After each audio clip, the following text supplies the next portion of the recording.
Ce soir-là, dans le métro bondé de la ligne 4, quelqu'un a glissé un bout de papier dans la poche de mon manteau. Un geste si discret que je ne l'ai senti qu'une station plus tard. Quand j'ai lu ces mots, mon cœur s'est arrêté. Ils vous suivent, ne regardez pas maintenant. À la prochaine station, sortez par la porte arrière. J'aurais dû paniquer. J'aurais dû ignorer ce message. Mais quelque chose dans mon ventre m'a dit d'obéir. Je m'appelle Henriette de Fontenac.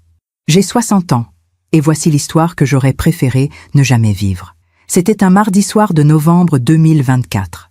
Paris sentait la pluie froide et le parfum des marrons grillés près de Châtelet.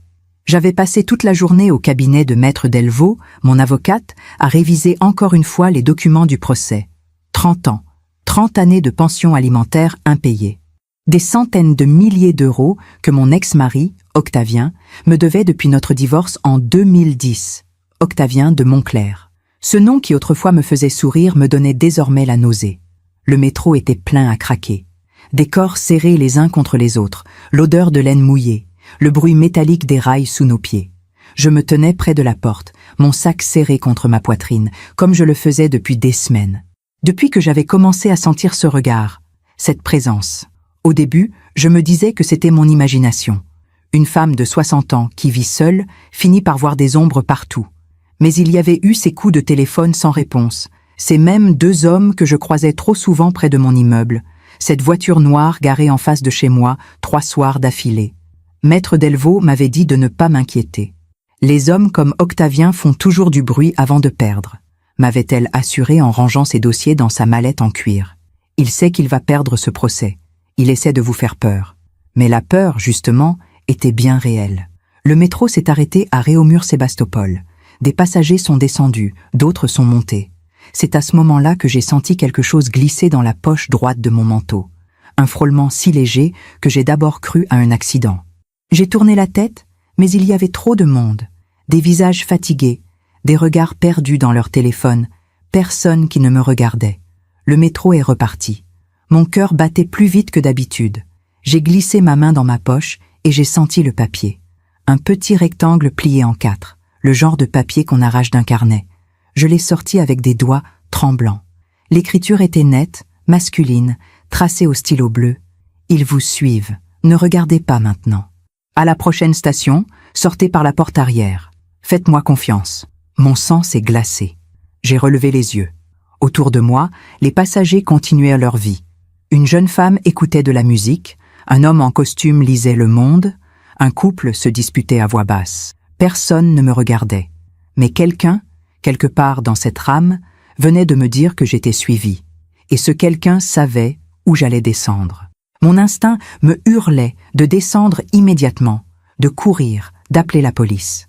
Mais une autre voix, plus calme, plus froide, me disait que si ce message disait vrai, descendre maintenant serait une erreur. Si quelqu'un me suivait vraiment, il me verrait paniquer. Il saurait que j'avais été prévenu. La station suivante était Strasbourg-Saint-Denis, ma station. Celle où je descendais tous les soirs depuis 3 mois, depuis que j'avais déménagé dans ce petit appartement du 10e arrondissement après avoir vendu notre ancienne maison de Neuilly. Notre maison.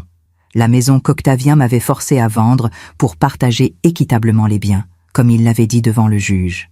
La maison où j'avais élevé nos 2 enfants, où j'avais organisé des dîners pour ses collègues, où j'avais attendu pendant des années qu'il rentre de ses voyages d'affaires. La maison qu'il avait récupérée, revendue, et dont il n'avait jamais partagé les bénéfices avec moi. Le métro ralentissait. Les lumières de la station apparaissaient derrière les vitres sales. Strasbourg-Saint-Denis. Mon cœur cognait si fort que j'entendais le sang battre dans mes oreilles. À la prochaine station, sortez par la porte arrière. J'ai regardé discrètement autour de moi. Il y avait 2 portes dans cette voiture.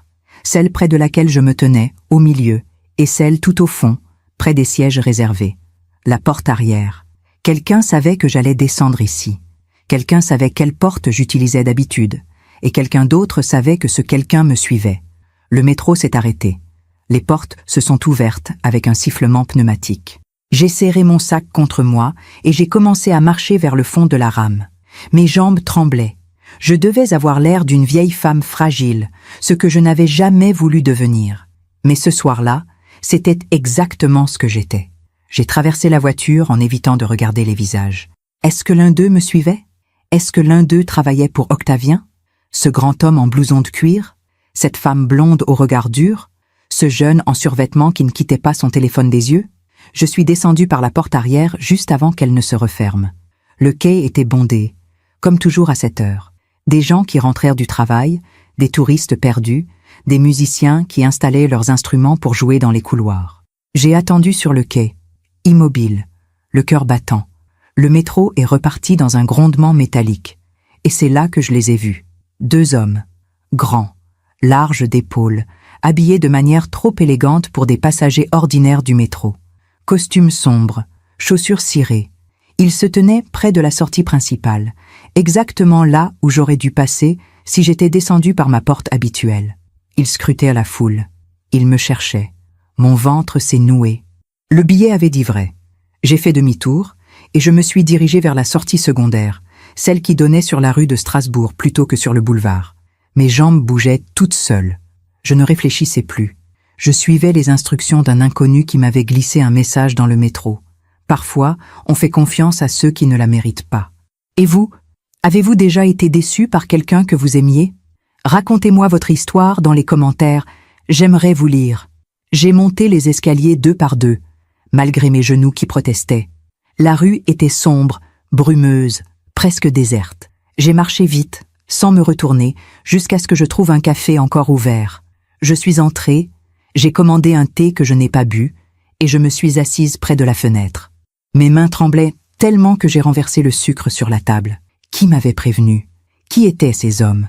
Et surtout, jusqu'où Octavien était-il prêt à aller pour que je renonce à ce procès?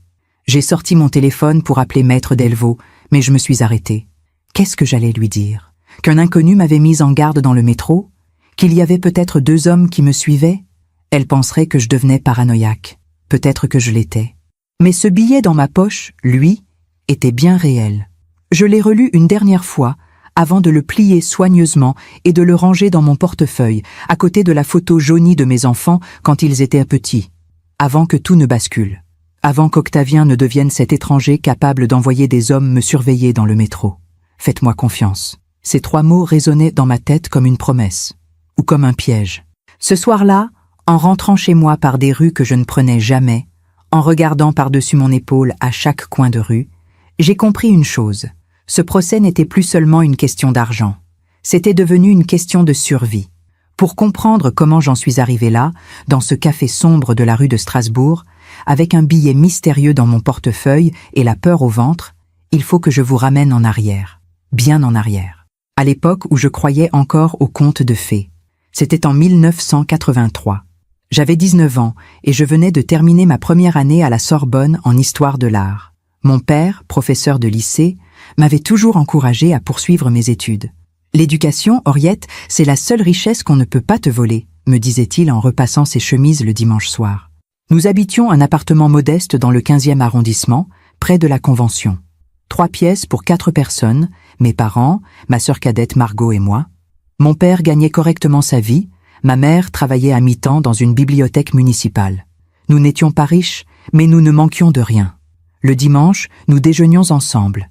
L'été, nous partions 2 semaines en Bretagne. C'était une vie simple, prévisible, heureuse. Et puis j'ai rencontré Octavien de Montclair. C'était lors d'une exposition au musée d'Orsay, un vendredi après-midi de juin. Je copiais des notes devant un tableau de Monet quand j'ai entendu une voix derrière moi. « Vous écrivez plus vite que vous ne regardez. C'est dommage. » Je me suis retournée. Il se tenait là, grand, élégant, avec ce sourire en coin qui donnait l'impression qu'il savait quelque chose que vous ignoriez. Il portait un costume gris clair qui devait coûter plus cher que tout ce que possédait mon père. Ses cheveux châtains étaient parfaitement coiffés. Ses chaussures brillaient comme des miroirs. Octavien avait 27 ans. Il travaillait dans la finance, chez une banque privée dont j'ai oublié le nom. Il venait de rentrer d'un séjour de 3 ans à Londres. Il parlait de l'art comme s'il avait visité tous les musées du monde, ce qui était probablement le cas. « Permettez-moi de vous offrir un café », avait-il dit avec cette assurance tranquille des gens qui n'ont jamais essuyé de refus. « Vous me raconterez ce que vous écrivez avec tant de passion. » J'aurais dû refuser. J'aurais dû retourner à mes notes et l'oublier. Mais à 19 ans, Quand un homme comme Octavien de Montclair vous invite à prendre un café, on ne réfléchit pas. On dit oui. Nous avons passé 3 heures dans un salon de thé près du musée.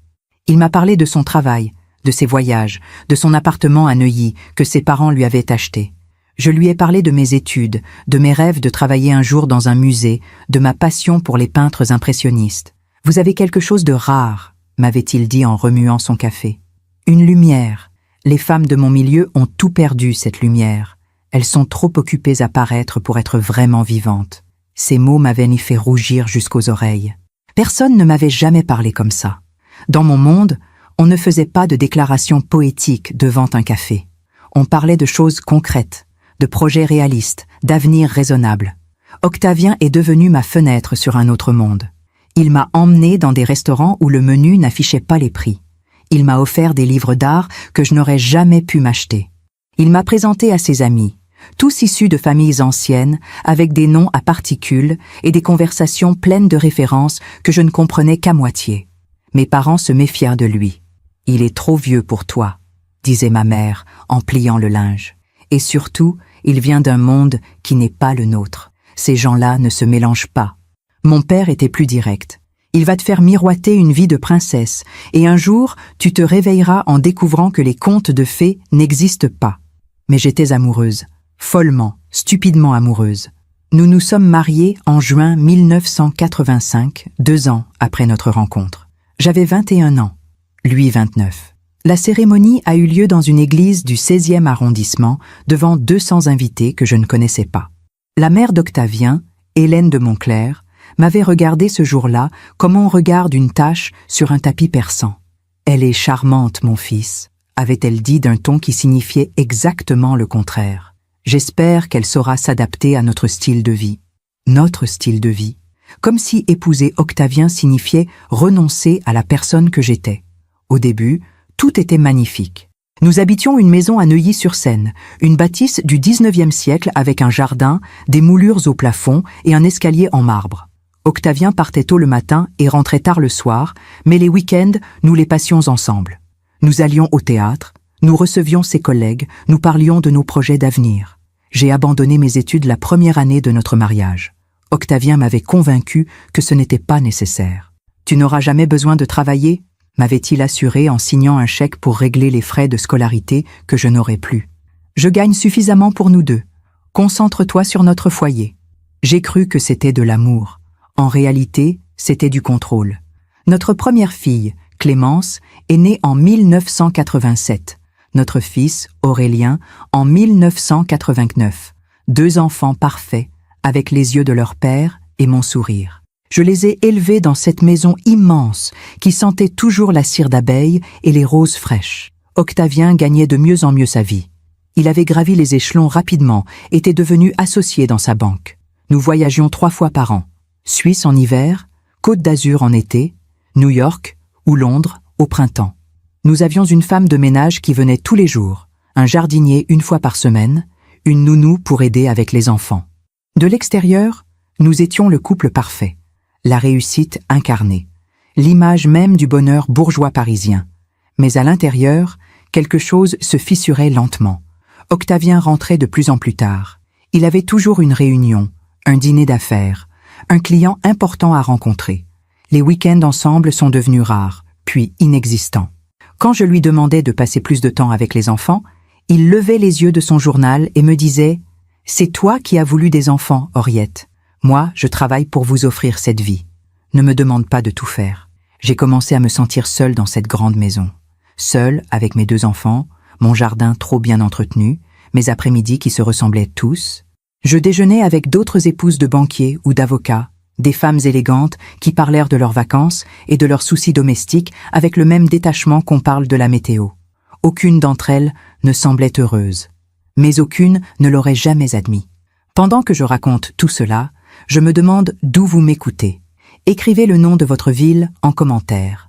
En 1995, quand Clémence a eu 8 ans et Aurélien 6, j'ai proposé à Octavien de reprendre mes études.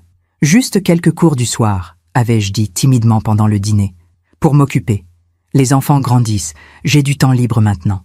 Il avait posé sa fourchette et m'avait regardé avec ce sourire condescendant que je commençais à trop bien connaître. « Henriette, tu as 41 ans. À quoi bon retourner à l'université?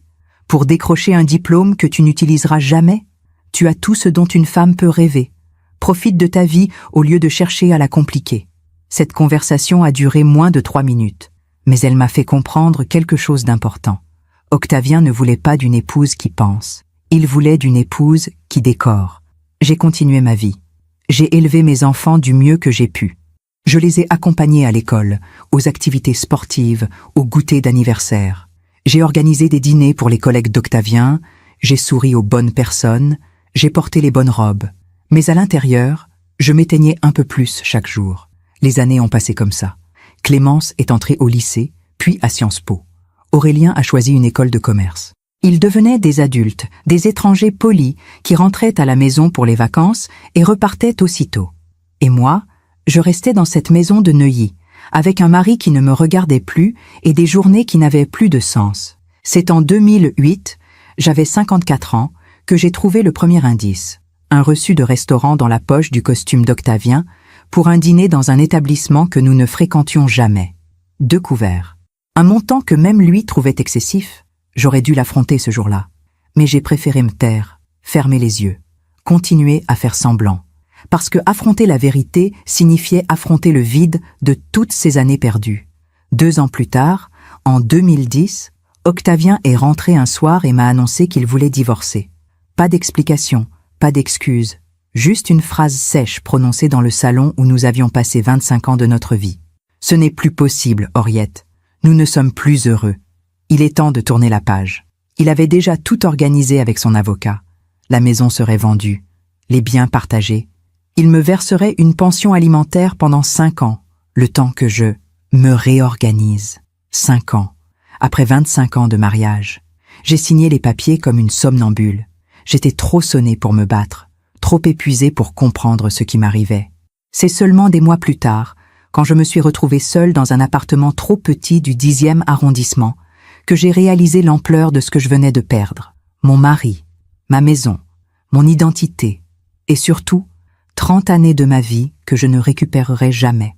Après un divorce, on vous dit que le temps guérit tout. C'est un mensonge. Le temps ne guérit rien. Il vous apprend simplement à vivre avec la douleur, à ranger vos souvenirs dans des boîtes que vous n'ouvrez plus. Les premiers mois après le divorce ont été les plus difficiles de ma vie. J'avais 56 ans en 2010 et je me réveillais chaque matin dans cet appartement du 10e arrondissement en me demandant comment j'en étais arrivée là.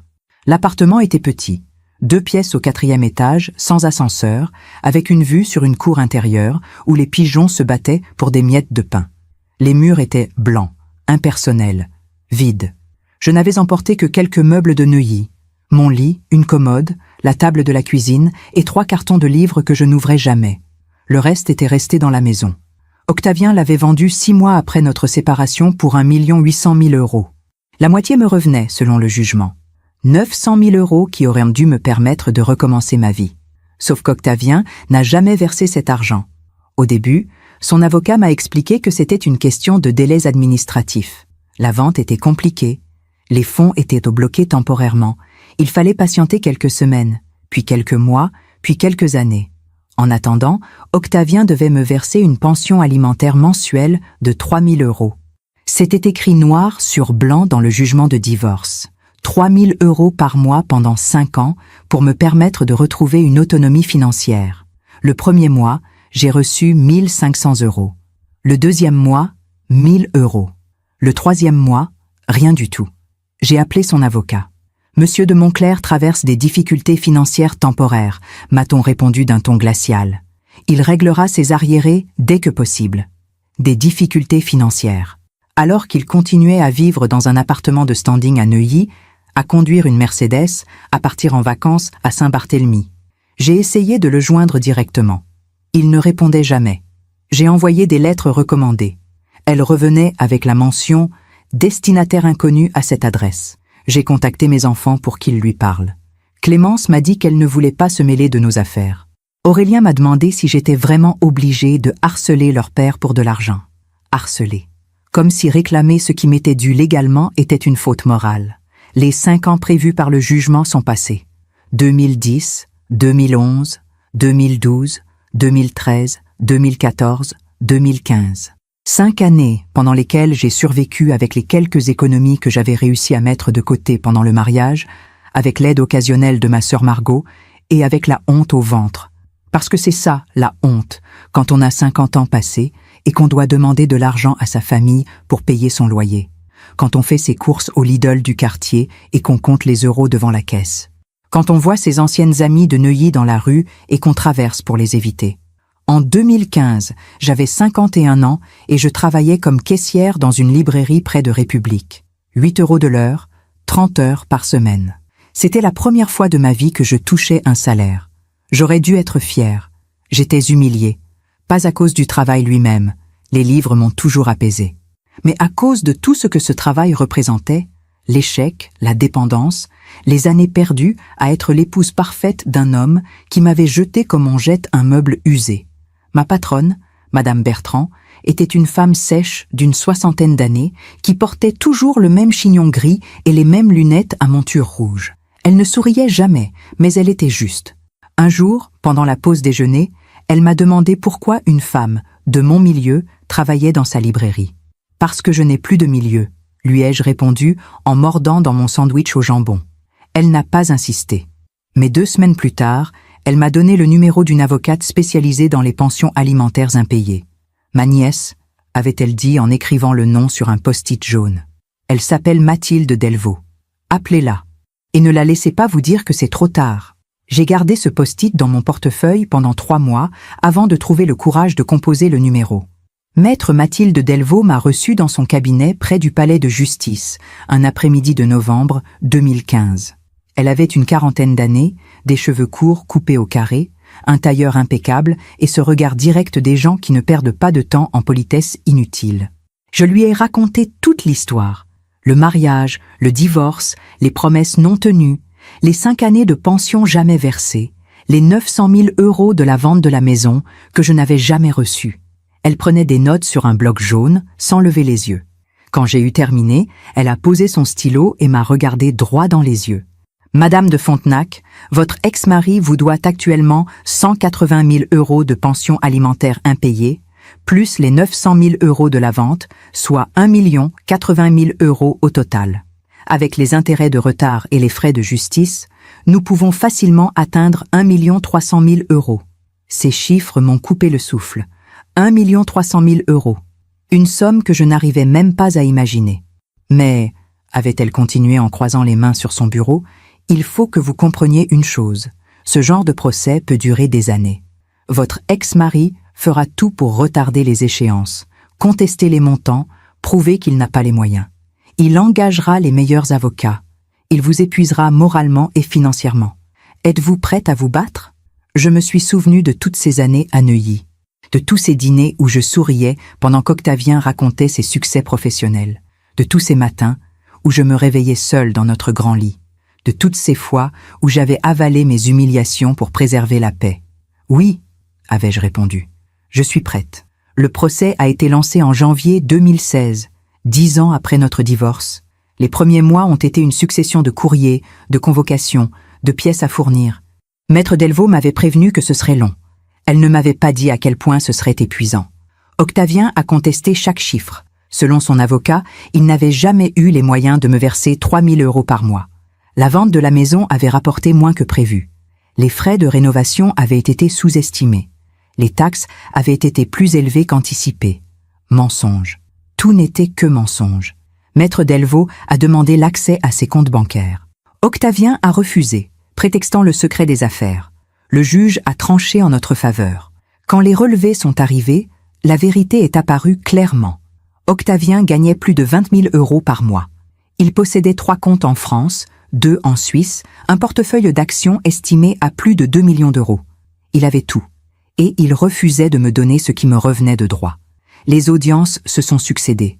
2016, 2017, 2018. À chaque fois, je devais prendre ma journée à la librairie, prendre le métro jusqu'au palais de justice, m'asseoir dans ces salles froides qui sentent le papier et la poussière, et affronter le regard d'Octavien. Il avait vieilli. Ses cheveux châtains étaient maintenant complètement blancs. Des rides profondes creusaient son visage. Mais il avait toujours ce même air supérieur, cette même façon de me regarder comme si j'étais une mendiante qui réclamait l'aumône. Lors d'une audience en mars 2019, son avocat a déclaré « Madame de Fontenac a eu tout le temps de reconstruire sa vie. Elle travaille, elle est autonome. Pourquoi continuer à réclamer de l'argent à un homme qui a déjà tout donné pendant leur mariage? Je me demande encore si j'ai fait le bon choix. Et vous?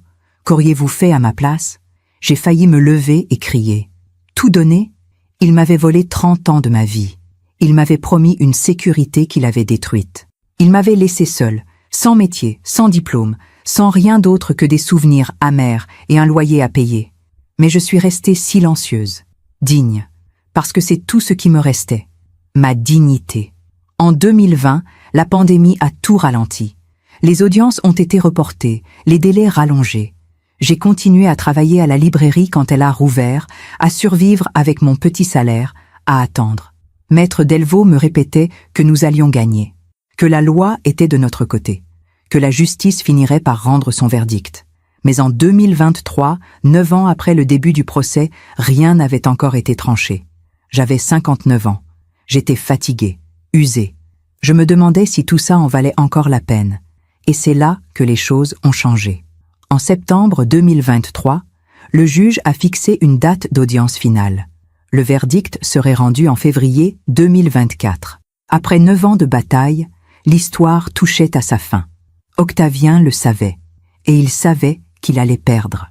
C'est à partir de ce moment-là que j'ai commencé à sentir cette présence, ces regards dans le métro, ces voitures qui me suivaient, ces coups de téléphone sans réponse. Au début, j'ai cru que c'était mon imagination, que le stress du procès me rendait paranoïaque.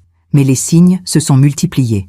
En octobre 2023, j'ai trouvé une enveloppe glissée sous ma porte. Pas de timbre, pas d'adresse. Juste une feuille blanche avec une phrase tapée à l'ordinateur. Vous devriez abandonner, pendant qu'il est encore temps. J'ai montré la lettre à Maître Delvaux. Elle a pâli, puis m'a demandé si je voulais porter plainte. J'ai refusé. Je ne voulais pas que le procès soit retardé une nouvelle fois. Madame de Fontenac, m'avait-elle dit en rangeant la lettre dans un dossier, si vous ressentez le moindre danger physique, prévenez-moi immédiatement. Les hommes comme votre ex-mari sont imprévisibles quand ils se sentent acculés. J'avais hoché la tête, mais je n'avais pas vraiment écouté. Jusqu'à ce soir de novembre 2024, dans le métro bondé de la ligne 4, quand quelqu'un a glissé ce billet dans ma poche. Ils vous suivent. Ce jour-là, j'ai compris que Maître Delvaux avait raison. Octavien n'allait pas perdre sans se battre. Et cette bataille n'était plus seulement juridique. Elle était devenue personnelle. Et dangereuse. Il y a une différence entre se sentir observé et savoir qu'on vous observe. La première peut être de la paranoïa. La seconde est une certitude qui vous glace le sang. Après cette soirée dans le métro, après ce billet mystérieux et ces 2 hommes que j'avais aperçus sur le quai, je n'ai plus dormi normalement pendant des semaines. Chaque nuit, je me réveillais en sursaut au moindre bruit. Le craquement du parquet, le claquement d'une porte dans l'immeuble, le miaulement d'un chat dans la cour. Mon cœur se mettait à battre si fort que j'avais l'impression qu'il allait exploser dans ma poitrine. Je vivais au 4e étage, mais j'avais pris l'habitude de vérifier 3 fois que la porte était bien fermée avant de me coucher. J'avais acheté un verrou supplémentaire que j'avais installé moi-même avec une perceuse empruntée à mon voisin du 3e, Monsieur Khalil, un homme d'origine algérienne qui travaillait comme menuisier. « Vous allez bien, Madame Henriette ?» m'avait-il demandé en me voyant percer des trous dans ma porte avec des mains tremblantes. « Vous avez l'air inquiète ces derniers temps. » Je lui avais souri, ce sourire automatique qu'on offre pour rassurer les autres quand on est soi-même terrorisé. « Tout va bien, Monsieur Khalil. On n'est jamais trop prudente, n'est-ce pas ?» Il m'avait regardé avec cette expression que j'apprenais à reconnaître chez les gens, un mélange de pitié et de gêne. Les gens sentent quand quelque chose ne va pas, mais ils préfèrent ne pas poser trop de questions. Les jours suivants, j'ai commencé à changer mes habitudes. Je ne prenais plus le même métro aux mêmes heures. Je variais mes trajets pour aller à la librairie. Parfois je passais par République, parfois par Strasbourg-Saint-Denis, parfois je faisais un détour par Colonel Fabien juste pour brouiller les pistes. Mais ils étaient toujours là, pas toujours les mêmes hommes. Parfois c'était un type en blouson de cuir qui feuilletait un journal près de l'entrée de ma rue. Parfois, une femme blonde en tailleur qui parlait au téléphone devant la boulangerie où j'achetais mon pain. Parfois, une voiture grise garée exactement au même endroit 3 jours de suite. Pendant que je raconte tout cela, je me demande d'où vous m'écoutez. Écrivez le nom de votre ville en commentaire. J'ai commencé à noter tout ce que je voyais. Dans un petit carnet bleu que je gardais toujours dans mon sac, j'écrivais « Jeudi 19 novembre, 18h30, homme brun, environ 45 ans, costume sombre, près du kiosque à journaux. » Ou « Samedi 21 novembre, 15h, femme blonde, lunettes de soleil, Mercedes grise immatriculée 75 XR 892, garée devant la pharmacie. » Je ne savais pas à quoi ça servait. Peut-être à me convaincre que je n'étais pas folle. Peut-être à avoir des preuves si un jour j'en avais besoin. Maître Delvaux m'avait convoqué dans son cabinet le 23 novembre 2024. Quand je suis entrée dans son bureau, elle était au téléphone, debout près de la fenêtre qui donnait sur le boulevard du Palais. Elle m'a fait signe de m'asseoir. « Je comprends », disait-elle à son interlocuteur. « Mais mon client a le droit de savoir si une enquête est en cours. Non, ce n'est pas acceptable. » « Très bien. Je vous rappelle demain. » Elle a raccroché et s'est tournée vers moi. Son visage était tendu. « Henriette, j'ai une bonne et une mauvaise nouvelle. La bonne, le juge a confirmé la date d'audience finale pour le 15 janvier 2025. Dans moins de 2 mois, cette histoire sera terminée. » Mon cœur a bondi dans ma poitrine. Après 9 ans, c'était presque fini. Et la mauvaise nouvelle? Elle s'est assise en face de moi et a croisé les mains sur son bureau. L'avocat de votre ex-mari a déposé une nouvelle requête.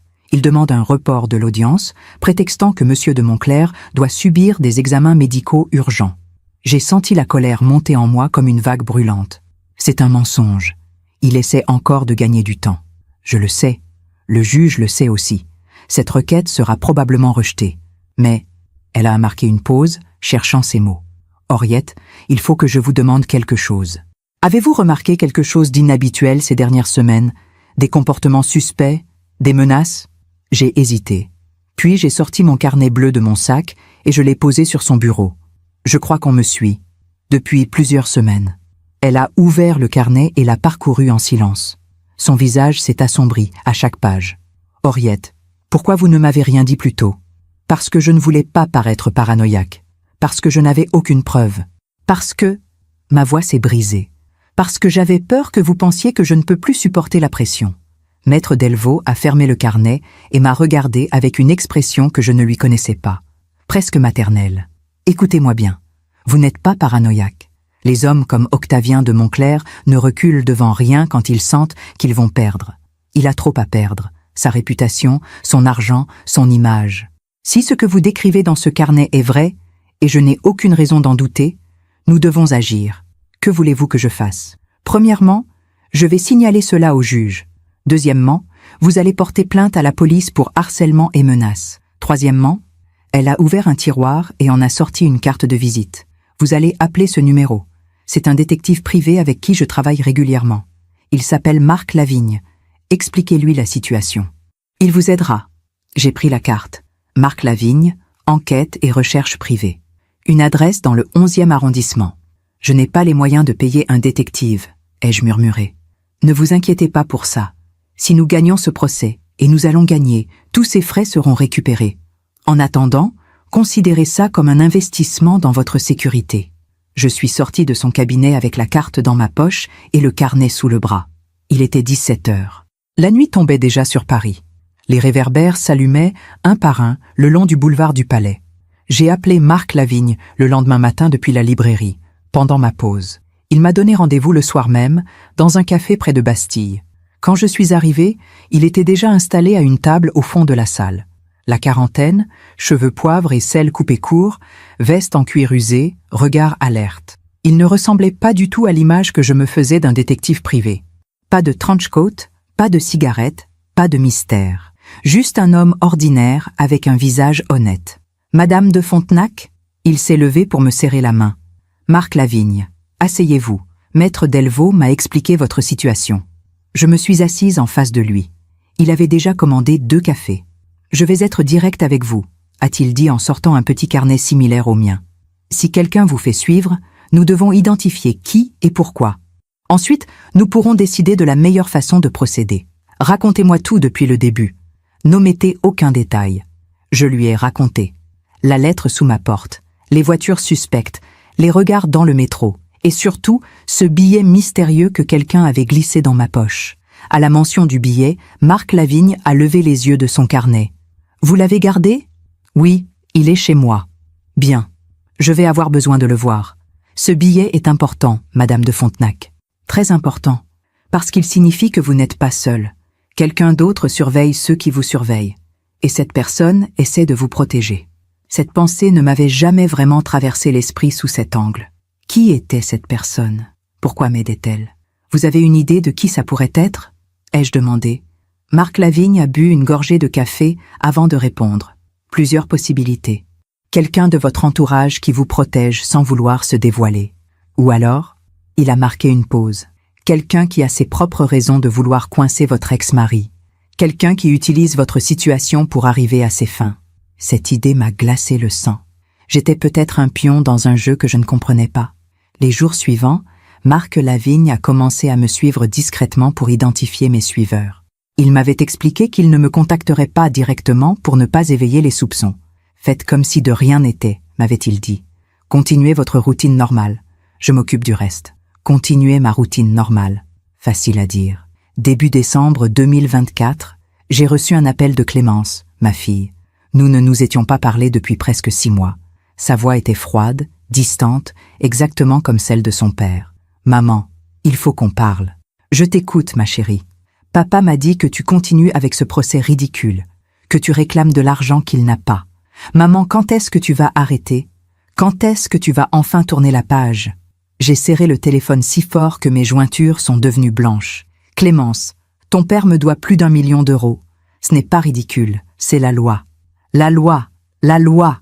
a-t-elle soupiré avec impatience. « Tu sais ce que les gens disent, qu'une femme de ton âge devrait avoir la dignité de ne pas mendier, que tu aurais dû refaire ta vie au lieu de t'accrocher au passé. » Ces mots m'ont frappé comme des gifles. Ma propre fille, mon propre sang. Qui te dit ces choses, Clémence? Ton père? Papa n'a rien à voir là-dedans. C'est moi qui te le dis. Aurélien pense la même chose, on en a parlé ensemble. Bien sûr. Octavien avait toujours été brillant pour monter les gens les uns contre les autres, pour se faire passer pour la victime alors qu'il était le bourreau. Clémence, un jour tu comprendras. Quand tu auras mon âge, quand tu regarderas en arrière et que tu verras toutes ces années pendant lesquelles tu t'es sacrifié pour une famille qui ne t'a jamais respecté, tu comprendras pourquoi je me bats. Elle a ri. Un rire sec, sans joie. Sacrifié? Maman, tu vivais dans une maison à Neuilly, tu avais tout. Et maintenant tu travailles dans une librairie et tu vis dans un appartement miteux. C'est ça, ton sacrifice? J'ai raccroché sans répondre, parce que je savais que si je parlais, j'allais dire des choses que je regretterais. Des choses qu'on ne peut jamais reprendre une fois qu'elles sont dites. J'ai pleuré ce soir-là, pas à cause de l'argent, pas à cause du procès, mais à cause de cette douleur particulière qu'on ressent quand on réalise qu'on a perdu ses enfants quelque part en chemin. Le lendemain, Marc Lavigne m'a appelé. J'ai identifié 2 de vos suiveurs, 2 hommes qui travaillent pour une agence de sécurité privée basée à la Défense. L'agence s'appelle Sentinelle Solutions. Et devinez qui est leur principal client? Mon cœur s'est arrêté. Octavien. Bingo! Votre ex-mari a engagé une société pour vous intimider. J'ai des photos, des enregistrements de leur communication. Ils ont reçu l'ordre de vous suivre, de vous faire peur, de vous pousser à abandonner le procès. Mais c'est illégal, non? Complètement illégal. Coercition, harcèlement, atteinte à la liberté. Avec ces preuves, Maître Delvaux peut demander l'arrestation immédiate de votre ex-mari. J'ai fermé les yeux. Enfin, j'avais des preuves. Marc, et le billet? Celui qu'on m'a glissé dans le métro?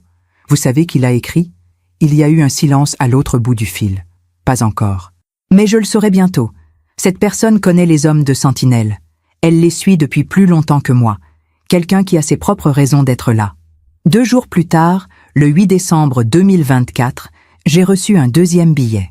Cette fois, il était glissé dans mon sac pendant que je travaillais à la librairie. Je ne l'ai découvert qu'en rentrant chez moi, caché entre les pages d'un livre que je transportais. L'écriture était la même. Le message différent. « Ils savent que vous parlez à un détective. Soyez prudente. Je veille. » Mon sang s'est glacé.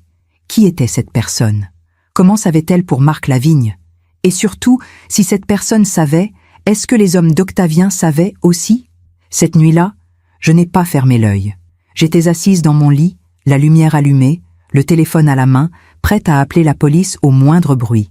Dehors, dans la cour, les pigeons se battaient pour des miettes.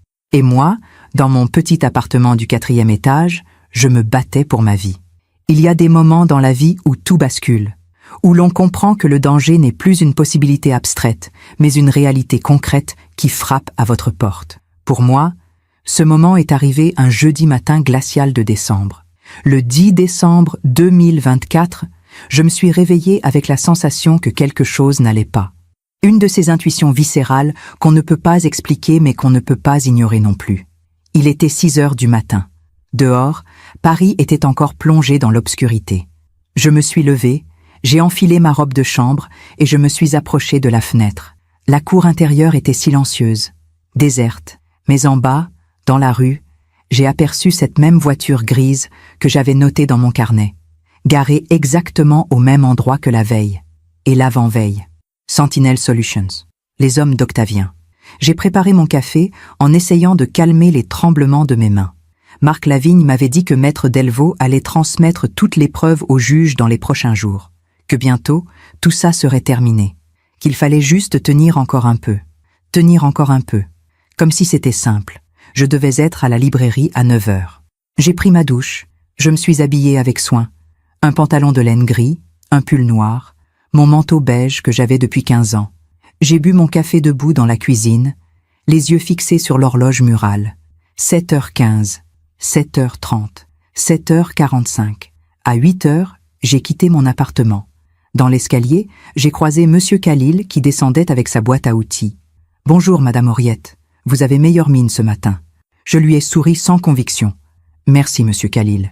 Bonne journée. »« Faites attention à vous, » m'a-t-il dit en me tenant la porte de l'immeuble. « Paris devient de plus en plus dangereux pour les femmes seules. » Si seulement il savait à quel point il avait raison. J'ai marché jusqu'à la station de métro Strasbourg-Saint-Denis en gardant les yeux baissés. Je ne voulais pas voir si quelqu'un me suivait. Je ne voulais pas savoir. Je voulais juste arriver à la librairie, passer ma journée entre les livres et rentrer chez moi sans incident. Mais le destin en avait décidé autrement. Le métro était bondé comme toujours à cette heure. Je me suis faufilée jusqu'au milieu de la voiture, coincée entre un homme qui sentait la cigarette froide et une jeune femme qui écoutait de la musique tellement fort que j'entendais chaque mot de la chanson malgré ses écouteurs. C'est à Réaumur-Sébastopol que je l'ai senti. Un frôlement contre mon sac, si léger que j'aurais pu le manquer. Mais après ce qui s'était passé quelques semaines plus tôt, j'étais devenue hypersensible à ce genre de contact. J'ai glissé ma main dans la poche extérieure de mon sac. Mes doigts ont touché du papier. Un 3e billet. Mon cœur s'est mis à battre plus vite. Cette fois, je n'ai pas attendu. J'ai sorti le papier immédiatement et je l'ai déplié, là, au milieu de la foule. L'écriture était la même. Le message était différent. Ce soir, 20h, Café Le Voltaire, boulevard Saint-Germain. Venez seul. Il est temps que nous parlions. Un ami. J'ai relu le message 3 fois, incapable de déterminer si je devais être soulagée ou terrifiée. Un ami. Qui était cet ami? Et pourquoi maintenant? Le métro s'est arrêté à République. J'ai levé les yeux et j'ai scruté les visages autour de moi. Qui venait de glisser ce billet dans mon sac? L'homme en costume près de la porte? La femme aux cheveux gris qui lisait un journal? Le jeune homme en survêtement qui fixait son téléphone? Tous ces visages anonymes. N'importe lequel d'entre eux aurait pu être mon mystérieux protecteur. Ou mon prochain danger. La journée à la librairie a été interminable. Je classais des livres mécaniquement, répondais aux clients avec un sourire automatique, mais mon esprit était ailleurs, au Café Le Voltaire. À 20h. Venez seul. Est-ce que je devais y aller? Est-ce que je devais prévenir Marc Lavigne, Maître Delvaux, la police? Mais quelque chose me disait que si je venais accompagner, cette personne ne se montrerait jamais. Et j'avais besoin de savoir. J'avais besoin de comprendre qui me protégeait depuis des semaines. Et pourquoi? À 18h, quand j'ai fermé la librairie, j'avais pris ma décision. J'irai seule. Je suis rentrée chez moi me changer. J'ai enfilé une robe sombre, mon manteau le plus chaud, des chaussures confortables au cas où je devrais courir. J'ai glissé mon téléphone dans ma poche, vérifié qu'il était chargé, et j'ai laissé un message vocal à Marc Lavigne. « Marc, c'est Henriette. J'ai reçu un 3e billet. La personne qui m'aide veut me rencontrer ce soir, 20h, au café Le Voltaire, boulevard Saint-Germain. Je vais y aller. Si vous n'avez pas de mes nouvelles avant 22h, prévenez la police. J'ai hésité à appeler ma sœur Margot, puis j'ai renoncé. Elle aurait essayé de me dissuader. Et j'en avais assez d'être dissuadée. J'ai quitté mon appartement à 19h15. Le trajet jusqu'à Saint-Germain-des-Prés prenait environ 30 minutes en métro. Je voulais arriver un peu en avance pour observer, pour repérer les sorties, pour me préparer mentalement. Le boulevard Saint-Germain était illuminé par les décorations de Noël. Les vitrines brillaient, les passants se pressaient avec leurs sacs de shopping. L'air sentait les marrons chauds et le vin épicé. Une atmosphère festive qui contrastait violemment avec la tension qui nouait mon ventre. Le café Le Voltaire était une institution parisienne, un de ces lieux que fréquentaient autrefois les écrivains et les intellectuels. J'y étais venu une fois, il y a très longtemps, avec Octavien, quand nous faisions encore semblant d'être heureux. Je suis entré à 19h50. L'intérieur était chaleureux, lambrissé de bois sombre, avec ses banquettes rouges typiques des vieux cafés parisiens. Il y avait du monde, mais pas trop. Des couples qui dînaient, des amis qui buvaient du vin, un homme seul qui lisait près de la fenêtre. Je me suis installé à une table près du fond, d'où je pouvais voir l'entrée. J'ai commandé un thé que je n'avais pas l'intention de boire. Et j'ai attendu. 20h, 20h05, 20h10. Personne ne venait. J'ai commencé à penser que c'était un piège, que les hommes d'Octavien m'avaient attiré ici pour... Pourquoi? Me menacer? Me faire peur? Me faire du mal? Et puis, à 20h15, un homme est entré dans le café. La soixantaine, grand, mince, cheveux gris coupés courts. Il portait un imperméable beige et une écharpe de laine. Son visage était grave, marqué par les années, mais ses yeux étaient vifs, intelligents. Il a balayé la salle du regard jusqu'à ce que ses yeux se posent sur moi. Il s'est approché de ma table avec une démarche assurée. Madame de Fontenac? Sa voix était calme, posée, avec un léger accent du Sud que je n'arrivais pas à situer précisément. « Oui », ai-je murmuré, la gorge serrée. « Je suis désolé du retard.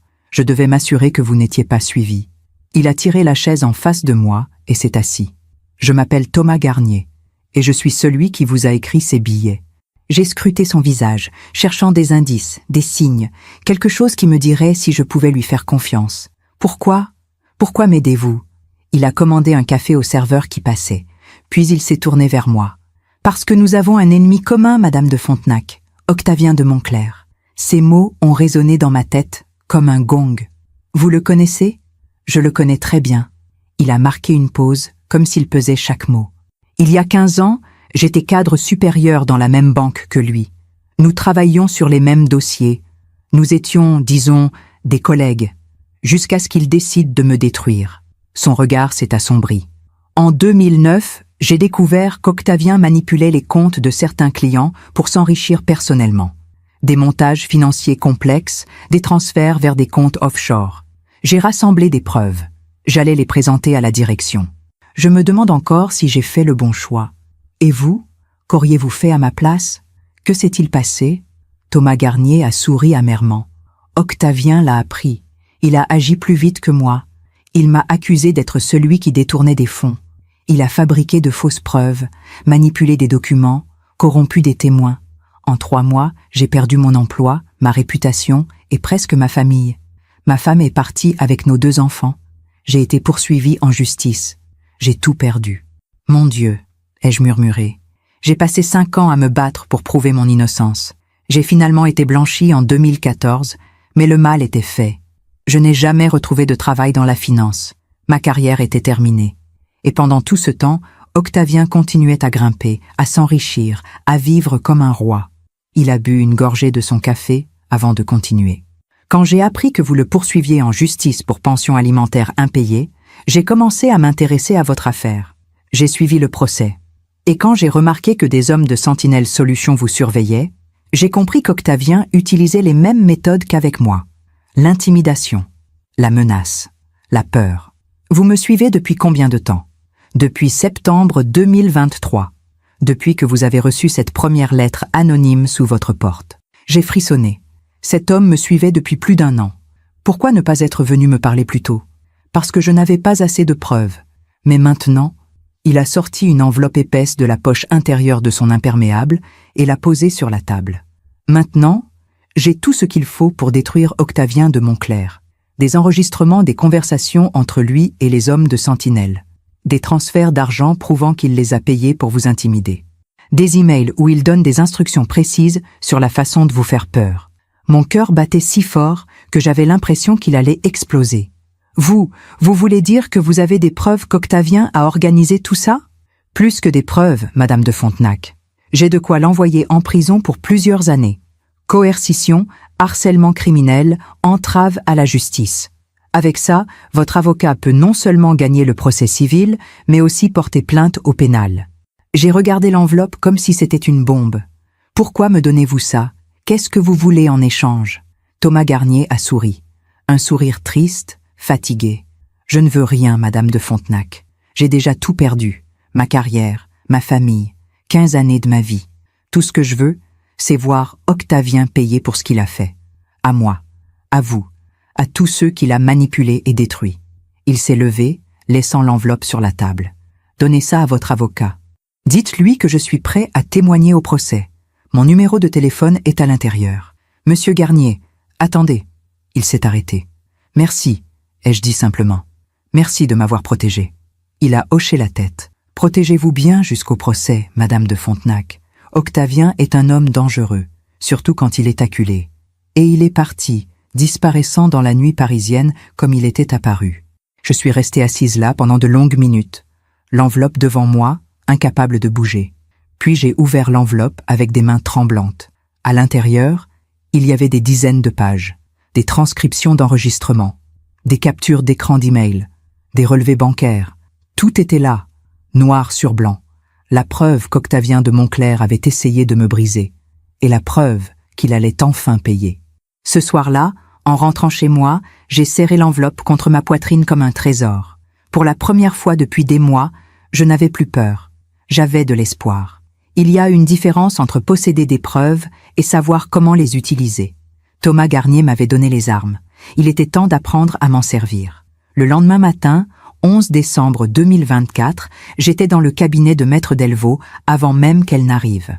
La secrétaire m'a regardé avec surprise quand je me suis présentée à 8h30. « Madame de Fontenac, vous n'avez pas rendez-vous aujourd'hui. Je sais, mais c'est urgent. Très urgent. » Maître Delvaux est arrivé 15 minutes plus tard, son manteau encore humide de pluie. Quand elle m'a vue dans la salle d'attente, elle a immédiatement compris que quelque chose avait changé. « Henriette, que se passe-t-il » J'ai sorti l'enveloppe de Thomas Garnier. J'ai rencontré mon protecteur hier soir, et il m'a donné ça. Nous sommes entrés dans son bureau. Pendant 1 heure, Maître Delvaux a étudié chaque document, chaque enregistrement, chaque preuve. Son visage restait impassible, mais je voyais ses mâchoires se crisper à chaque page. Quand elle a terminé, elle a levé les yeux vers moi. « Henriette, avec ça, nous ne faisons pas que gagner le procès. Nous envoyons Octavien en prison. » Mon cœur a bondi. « Vous en êtes sûre ? » Absolument certaine. Ces enregistrements prouvent qu'il a engagé Sentinel Solutions pour vous harceler et vous menacer. Ces emails montrent qu'il leur a donné des instructions précises. Et ces transferts bancaires, elle a tapé du doigt sur les relevés. 80 000 € versés à Sentinel Solutions entre septembre et novembre 2024. C'est de la coercition criminelle. Elle a décroché son téléphone. Je contacte immédiatement le procureur. Nous déposons une plainte pénale aujourd'hui même. Les jours suivants ont été un tourbillon. Marc Lavigne a confirmé l'authenticité des documents. Le procureur a ouvert une enquête. Thomas Garnier a été convoqué pour témoigner. Le 18 décembre, la police a arrêté 2 employés de Sentinel Solutions. Ils ont parlé presque immédiatement, confirmant qu'Octavien les avait engagés pour me suivre, m'intimider, me pousser à abandonner le procès. Le 20 décembre, un mandat d'arrêt a été émis contre Octavien de Montclair. Il a été interpellé le lendemain matin à son domicile de Neuilly. Maître Delvaux m'a appelé pour m'annoncer la nouvelle. « C'est fini, Henriette. Il est en garde à vue. Le juge d'instruction va décider s'il reste en détention provisoire jusqu'au procès. » J'ai raccroché et je me suis assise sur mon lit, incapable de réaliser ce qui venait de se passer. Après 15 ans de mensonges, après des années d'humiliation, après des mois de peur, Octavien était enfin arrêté. Clémence m'a appelé le soir même. Sa voix était différente, plus petite, presque honteuse. « Maman, Papa a été arrêté. C'est vrai? Oui, ma chérie, c'est vrai. Un long silence. Les policiers ont dit qu'il t'avait fait suivre, qu'il avait payé des gens pour te menacer. C'est vrai aussi? Oui. J'ai entendu sa respiration trembler. Maman, je suis désolée. Pour tout ce que je t'ai dit. Je ne savais pas. Ces mots auraient dû me réconforter. Mais ils m'ont juste rendu triste. Tu ne voulais pas savoir, Clémence. C'est différent. Elle a pleuré au téléphone. Nous n'avons pas parlé longtemps. Certaines blessures ne se guérissent pas en une conversation. Le procès civil a été maintenu pour le 15 janvier 2025. Mais maintenant, avec les accusations criminelles, tout avait changé. L'avocat d'Octavien a essayé de négocier un accord à l'amiable. Maître Delvaux a refusé. « Nous allons jusqu'au bout », m'avait-elle dit. « Il doit payer chaque euro qu'il vous doit. » Noël est passé dans une étrange atmosphère. Ma sœur Margot est venue dîner avec moi dans mon petit appartement. Elle a apporté du champagne que nous avons bu en silence, regardant les lumières de Paris par la fenêtre. « Tu as gagné », m'a-t-elle dit en levant son verre. Mais je ne me sentais pas victorieuse, juste épuisée. Le 15 janvier 2025 est arrivé comme un matin ordinaire. Mais pour moi, c'était le jour où 15 années de combat allaient enfin trouver leur conclusion. Je me suis réveillée à 5 heures du matin, incapable de dormir plus longtemps. Par la fenêtre, Paris s'était encore plongé dans l'obscurité hivernale. J'ai préparé du café, j'ai pris une douche, j'ai choisi mes vêtements avec soin. Un tailleur marine que j'avais acheté spécialement pour l'occasion, des chaussures simples mais élégantes. Je voulais avoir l'air digne, forte, même si à l'intérieur, j'étais terrifiée. Margot est venue me chercher à 8 heures. « Tu es prête ?» m'a-t-elle demandé en me serrant dans ses bras. Je ne sais pas. On n'est jamais vraiment prête pour ce genre de moment. Le palais de justice était imposant sous le ciel gris de janvier. Maître Delvaux nous attendait sur les marches, impeccable dans son tailleur noir, sa mallette à la main. « Henriette, aujourd'hui nous mettons fin à cette histoire. Êtes-vous prête à affronter Octavien une dernière fois ?» J'ai hoché la tête, incapable de parler.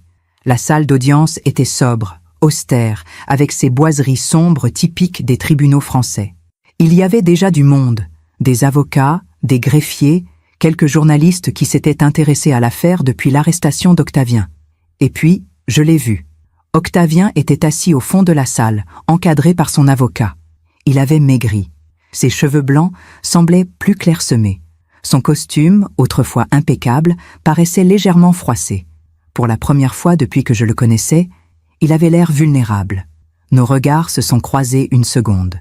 J'ai cru voir quelque chose dans ses yeux. Du regret, de la honte ou simplement de la résignation. Le juge est entré. Nous nous sommes tous levés. L'audience a duré 3 heures. Maître Delvaux a présenté tous les documents. Les relevés bancaires prouvant les pensions jamais versées, les contrats de vente de la maison, les preuves du harcèlement, les témoignages de Thomas Garnier et de Marc Lavigne. L'avocat d'Octavien a essayé de défendre son client. Mais chaque argument sonnait creux face à l'accumulation de preuves. À 13 heures, le juge s'est retiré pour délibérer. Nous avons attendu dans le couloir, Margot tenant ma main, Maître Delvaux vérifiant ses notes une dernière fois. Thomas Garnier était là aussi, assis seul sur un banc. Je me suis approché de lui. « Monsieur Garnier, merci d'être venu témoigner. » Il a souri tristement. C'était la moindre des choses, Madame de Fontenac. Aujourd'hui, nous obtenons tous les deux notre justice. À 14h30, nous avons été rappelés dans la salle. Le juge a commencé à lire son verdict. Sa voix était claire, posée, sans émotion. Considérant les éléments du dossier, considérant les preuves présentées, considérant les témoignages recueillis, la Cour condamne M. Octavien de Montclerc à verser à Mme Henriette de Fontenac la somme totale de 1 450 000 €, comprenant les arriérés de pension alimentaire, la part de la vente de la propriété commune, les intérêts de retard et les dommages et intérêts pour préjudice moral. Mon cœur s'est arrêté. 1 450 000 €. Le juge a continué. De plus, M. de Montclerc devra faire face séparément aux accusations criminelles de coercition et de harcèlement criminel, pour lesquelles un procès pénal distinct sera organisé. C'était fini. Après 15 ans, c'était vraiment fini. Je n'ai pas crié de joie. Je n'ai pas pleuré. Je suis restée assise, les mains tremblantes, essayant de réaliser que je venais de gagner. En sortant du tribunal, les journalistes se sont précipités vers nous. Maître Delvaux a fait une brève déclaration. professionnelle et mesurée. Moi, je n'ai rien dit. Je n'avais plus de mots. Octavien est sorti quelques minutes après nous. Il n'a regardé personne. Il est monté dans une voiture et a disparu. Je ne l'ai jamais revu. La victoire, je l'ai appris, ne ressemble jamais à ce qu'on imagine. On croit qu'elle apportera la paix. En réalité, elle laisse juste un vide immense là où se trouvait la guerre. Les semaines qui ont suivi le verdict ont été étranges. J'avais gagné 1 450 000 €, mais l'argent n'était pas encore versé. Les avocats d'Octavien avaient fait appel, ce qui était prévisible selon Maître Delvaux. Nous gagnerons en appel aussi, m'avait-elle assuré, mais ça prendra encore quelques mois. Quelques mois. Après 15 ans, qu'est-ce que quelques mois de plus? Le procès pénal d'Octavien a eu lieu en février 2025. Cette fois, je n'y suis pas allé. Je n'avais plus la force de le regarder en face. Thomas Garnier y est allé pour témoigner. Il m'a appelé le soir du verdict. 3 ans de prison ferme, m'a-t-il annoncé. Plus une interdiction d'exercer dans la finance. Sa carrière est terminée. J'aurais dû ressentir de la satisfaction, de la joie même. Mais tout ce que je ressentais, c'était de la fatigue. Monsieur Garnier, est-ce que ça vous a aidé de le voir condamné? Il y a eu un long silence. Non, Madame de Fontenac, ça ne m'a pas rendu les 15 années que j'ai perdues. Mais au moins, je peux dormir la nuit maintenant. Et vous? Je ne sais pas encore. Clémence est venue me voir début mars. Nous nous sommes retrouvés dans un café près de chez moi. Elle avait l'air plus vieille que lors de notre dernière rencontre. Plus fatiguée, plus humaine. Maman, je voulais te dire que j'ai rompu tout contact avec papa. Je ne peux pas être la fille d'un homme qui a fait ça. J'ai posé ma main sur la sienne. Clémence, il reste ton père. Tu n'es pas responsable de ses choix. Mais j'aurais dû te croire. J'aurais dû te soutenir. Pendant toutes ces années, j'ai choisi son camp parce que c'était plus facile. Parce qu'il avait l'argent, le pouvoir, l'apparence de la respectabilité. Ses yeux se sont remplis de larmes. Je suis tellement désolée, maman. Nous avons pleuré ensemble dans ce petit café. 15 ans de distance ne s'effacent pas en une conversation. Mais c'était un début. Aurélien, lui, ne m'a jamais contacté. Selon Clémence, il avait déménagé à Londres et refusait de parler de toute cette affaire. Certaines relations sont brisées définitivement. J'ai appris à l'accepter. En avril 2025, j'ai reçu une lettre de la banque d'Octavien. Le premier versement allait être effectué. 500 000 € dans un premier temps, le reste suivrait après l'appel. Quand j'ai vu ce chiffre sur mon relevé bancaire, j'ai ressenti une émotion étrange. Ce n'était pas de la joie. C'était quelque chose de plus complexe. Un mélange de soulagement, de tristesse et de vide. J'ai démissionné de la librairie. Madame Bertrand a compris. « Vous avez autre chose à faire maintenant », m'a-t-elle dit en m'embrassant sur les 2 joues. « Vivez, Henriette. Vous l'avez mérité. Vivre. » Mais comment vit-on après 15 ans passés à se battre? Comment remplit-on ses journées quand il n'y a plus d'ennemis à affronter? J'ai déménagé dans un appartement plus grand, toujours dans le 10e arrondissement, mais avec plus de lumière, plus d'espace. J'ai acheté des meubles neufs, des livres, des plantes. J'ai essayé de créer un chez-moi. Thomas Garnier m'a invité à déjeuner en mai. Nous nous sommes retrouvés dans un restaurant près du jardin du Luxembourg. « Comment allez-vous, Madame de Fontenac ?»« Je ne sais pas, » ai-je répondu honnêtement. « J'ai gagné, j'ai l'argent, j'ai la justice, mais je ne me sens pas heureuse. » Il a hoché la tête avec compréhension. La vengeance ne guérit pas les blessures. Elle les rend juste moins douloureuses. Mais les cicatrices restent. Nous avons parlé longtemps ce jour-là, de nos vies détruites par Octavien, de tout ce que nous avions perdu, mais aussi de ce qui restait. L'espoir, peut-être, ou simplement la possibilité de recommencer. En juin, j'ai appris qu'Octavien avait été incarcéré à la prison de Fresnes. Il purgerait sa peine de 3 ans, peut-être moins avec une réduction pour bonne conduite. Sa mère, Hélène de Montclair, est décédée en juillet. Clémence m'a dit qu'elle était morte sans avoir jamais reconnu les fautes de son fils. Certaines personnes préfèrent mourir dans le déni plutôt que d'affronter la vérité. L'appel a été rejeté en août. Le jugement était définitif. J'ai reçu le reste de l'argent début septembre. 1 450 000 €. Une fortune construite sur 15 années de combat et 30 années de vie perdue. Je me demande encore si j'ai fait le bon choix. Et vous? Qu'auriez-vous fait à ma place? On dit que le karma est patient, qu'il attend le bon moment pour rendre à chacun ce qu'il mérite. Je n'y croyais pas vraiment. Jusqu'au jour où j'ai reçu cet appel. C'était un mardi d'octobre 2025. J'étais dans mon nouvel appartement, en train de lire près de la fenêtre, quand mon téléphone a sonné. Un numéro que je ne connaissais pas. Madame de Fontenac? Ici Maître Rousseau, l'avocat de votre ex-mari. Mon sang s'est glacé. Que pouvait-il encore vouloir? Oui? Je vous appelle pour vous informer que Monsieur de Montclair a fait un malaise cardiaque hier à la prison de Fresnes. Il est actuellement hospitalisé à l'hôpital Bicêtre. Son état est stable, mais les médecins sont préoccupés. J'ai fermé les yeux. Pourquoi me dites-vous cela? Parce qu'il a demandé à vous voir. Ces mots m'ont coupé le souffle. Après tout ce qu'il m'avait fait, après avoir tout tenté pour me détruire, il voulait me voir.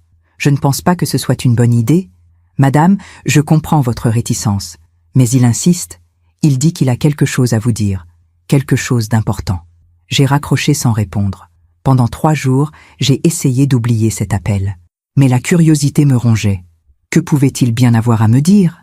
Le vendredi, j'ai appelé Maître Delvaux. « Henriette, vous n'êtes pas obligée d'y aller. Cet homme ne mérite plus rien de vous. » Je sais, mais je crois que j'ai besoin de le voir une dernière fois, pour fermer vraiment cette page.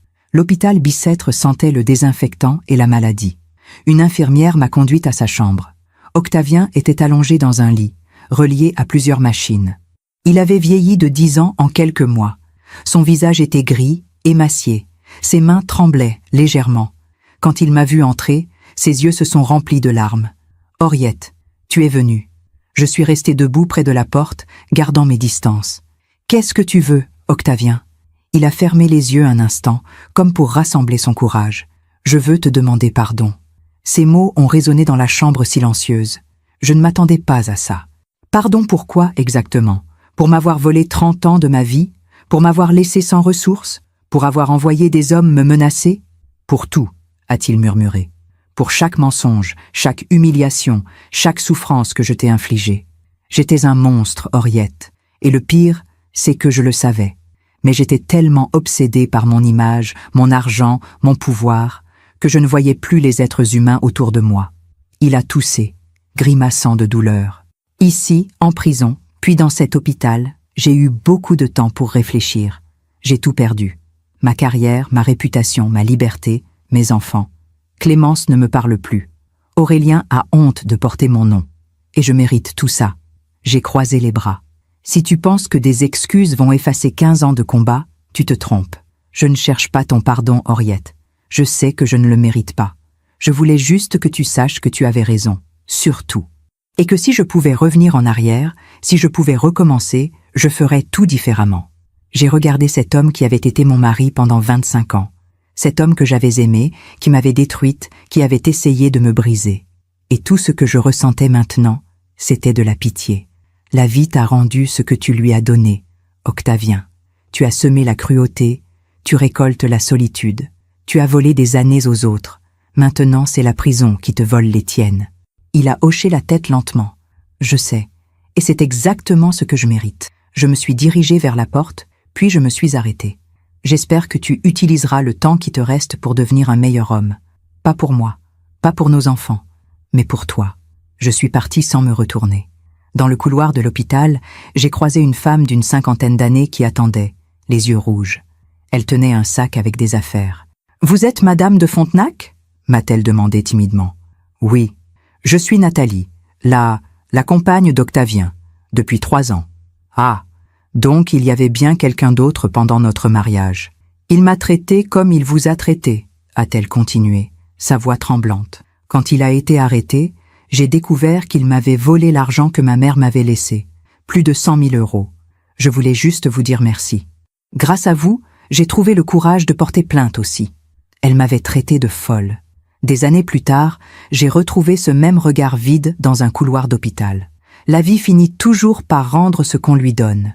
Je l'ai serré dans mes bras. Battez-vous, n'abandonnez jamais. Vous méritez justice autant que moi. En sortant de l'hôpital, j'ai appelé Thomas Garnier. Vous aviez raison, le karma existe vraiment. Il a ri doucement. Je vous l'avais dit. Les hommes comme Octavien finissent toujours seuls, malades et remplis de regrets. C'est la loi naturelle. Ce soir-là, j'ai dîné seul dans mon appartement. Mais pour la première fois depuis des années, je me sentais vraiment en paix. Non pas parce qu'Octavien souffrait, mais parce que j'avais enfin compris quelque chose d'essentiel. La vraie justice n'est pas dans la vengeance. Elle est dans la capacité à continuer sa vie avec dignité pendant que ceux qui vous ont fait du mal s'effondrent sous le poids de leurs propres choix. Si mon histoire aide ne serait-ce qu'une femme à ouvrir les yeux, alors tout cela aura eu un sens. Nous sommes maintenant en décembre 2025. J'ai 61 ans. Mon appartement sent le café et les livres neufs. Par la fenêtre, je vois les toits de Paris couverts de givre. Il y a 1 an, j'attendais terrifié dans un métro bondé. Un billet mystérieux dans ma poche. Aujourd'hui, je bois mon thé tranquillement en écoutant la radio. Qu'est-ce qui a changé? Tout. Et rien. L'argent est arrivé. J'ai acheté cet appartement, j'ai aidé financièrement Clémence, qui voulait ouvrir son propre cabinet d'architecture. Nous déjeunons ensemble tous les 15 jours maintenant. Nous réapprenons à nous connaître. C'est lent, parfois maladroit, mais c'est réel. Aurélien ne m'a toujours pas contacté. J'ai appris par Clémence qu'il s'était marié à Londres. Je ne le reverrai peut-être jamais. Certaines pertes sont définitives. J'ai fait mon deuil. Thomas Garnier est devenu un ami précieux. Nous nous voyons régulièrement. 2 survivants qui se comprennent sans avoir besoin de s'expliquer. Il a ouvert une petite librairie dans le Marais. Pour recommencer, m'a-t-il dit. Mais cette fois, en faisant quelque chose qui a du sens. Octavien a été libéré de prison en novembre pour raison médicale. Son cœur est trop faible. Il vit maintenant dans une maison médicalisée en banlieue, seul. Selon Maître Delvaux, il a vendu tous ses biens pour payer ses dettes et les dédommagements. Je n'ai plus jamais cherché à le revoir. L'autre jour, j'ai retrouvé cette photo jaunie que je gardais dans mon portefeuille. Mes enfants quand ils étaient petits, avant que tout ne bascule. Je l'ai encadrée et je l'ai accrochée dans mon salon. Pas par nostalgie, mais comme un rappel que même dans les moments les plus sombres, il y a eu de la lumière. J'ai 61 ans. J'ai perdu 30 ans de ma vie dans un mariage qui m'a détruite. J'ai passé 15 ans à me battre pour récupérer ce qui m'appartenait. Mais j'ai aussi appris quelque chose d'essentiel. On ne peut pas récupérer le temps perdu. Mais on peut décider de ce qu'on fait du temps qui reste. J'ai commencé à donner des cours d'histoire de l'art dans une association du quartier. Les mêmes rêves que j'avais à 19 ans, avant de rencontrer Octavien. Ils étaient toujours là, endormis, mais pas morts. Je pense souvent aux femmes qui vivent ce que j'ai vécu. Celles qui se réveillent un jour et réalisent qu'elles ont disparu dans le mariage. Celles qui ont peur de partir parce qu'elles ne savent pas comment survivre seules. Celles qui pensent qu'il est trop tard pour recommencer. Je voudrais leur dire quelque chose de simple. Il n'est jamais trop tard. À 56 ans, j'ai travaillé comme caissière pour la première fois de ma vie. À 60 ans, j'ai affronté des hommes qui me suivaient dans le métro. À 61 ans, je recommence enfin à vivre. L'âge n'est pas une limite. C'est juste un chiffre. La dignité, elle, n'a pas d'âge. Elle se construit jour après jour, dans chaque choix de ne pas baisser les yeux, de ne pas accepter l'inacceptable, de ne pas renoncer à ce qui nous est dû. Ce matin, j'ai reçu une lettre de Nathalie, l'ancienne compagne d'Octavien. Elle a gagné son procès. Elle récupérera l'argent qu'il lui avait volé. Elle m'a écrit « Sans votre courage, je n'aurais jamais trouvé le mien. Merci. » C'est peut-être ça, finalement, le vrai sens de tout ce combat. Pas l'argent, pas la vengeance, mais le fait de montrer aux autres femmes qu'on peut se battre, qu'on peut gagner, qu'on peut survivre. Je pense à cette jeune femme de 19 ans qui est tombée amoureuse d'un homme en costume gris dans un musée. Elle croyait aux contes de fées. Elle pensait que l'amour suffirait. Je voudrais lui dire « Non, l'amour ne suffit pas. Il faut aussi du respect, de l'égalité, de la dignité. Mais je ne peux pas remonter le temps. Je peux juste continuer à avancer. » Hier, j'ai croisé Madame Bertrand, mon ancienne patronne de la librairie. « Henriette, vous avez l'air rayonnante, rayonnante. Moi qui me sentais éteinte pendant tant d'années. Je vis, Madame Bertrand. Simplement, je vis. Et c'est vrai. Pour la première fois depuis 30 ans, je ne survis plus. Je vis. Merci de m'avoir écouté jusqu'au bout. Si cette histoire a touché votre cœur, abonnez-vous et activez la cloche pour entendre d'autres femmes qui ont transformé la douleur en sagesse. Chaque jour, une femme, une leçon de vie. Partagez cette histoire avec quelqu'un que vous aimez. Parfois, une histoire change toute une journée. Que Dieu vous bénisse et à très bientôt.